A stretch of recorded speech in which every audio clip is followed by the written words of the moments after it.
All right, everybody, it's Coach Rob. Welcome back to another Coach's Log.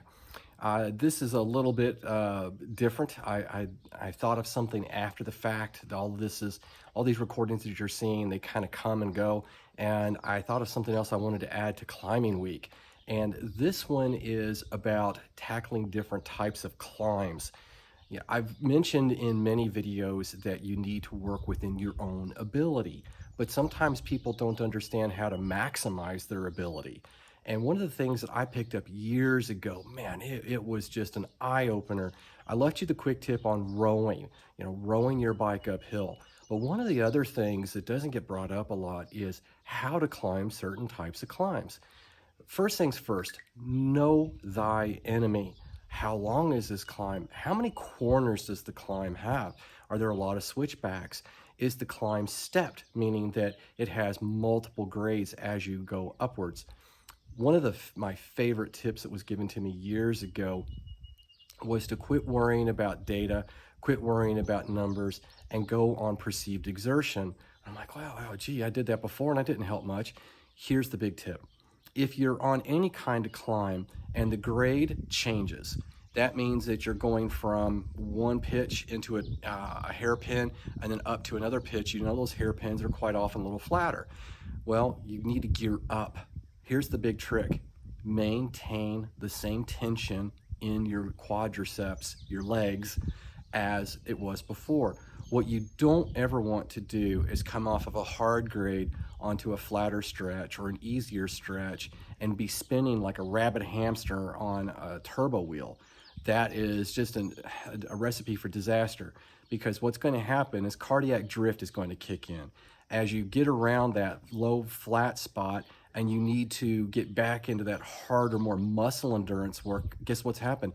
Your heart rate finally caught up to you, and now you're digging for gold using all that force and muscle endurance, and your heart rate's through the roof because you just did a really fast, high cadence drill.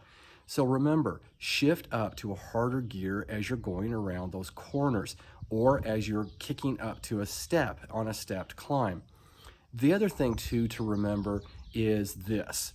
When you're talking about your ability level, I give you a for instance. I've coached so many people who maybe when they were younger were national level athletes, and now as adults they've gotten through their careers, their families are starting to grow, and they're coming back.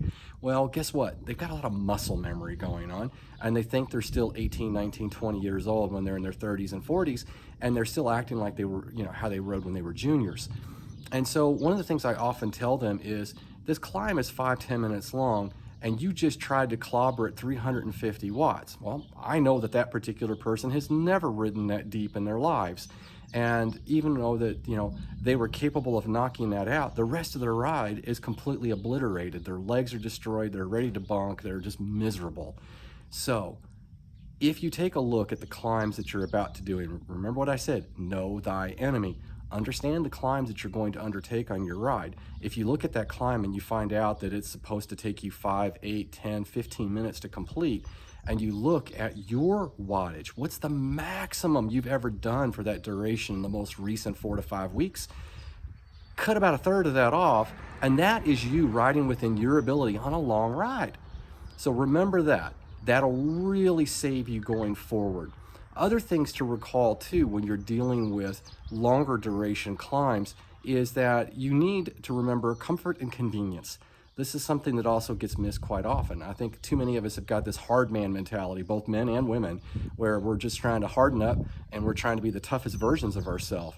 No, take it easy on yourself. Make sure that you have enough fuel and hydration on board to manage those rides, especially those long mountain passes, because the higher you go in altitude and elevation, the drier it gets, and then the more it just sucks out of your body. So be prepared to have more water with you than maybe you normally do. That could literally mean that you've got 2 bottles on the bike and you've got 1 or 2 in your jersey.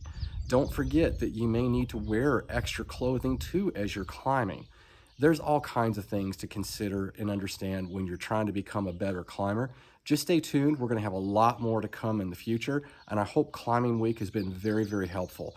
Until next time, have a great rest of your training week, and we'll talk again very soon.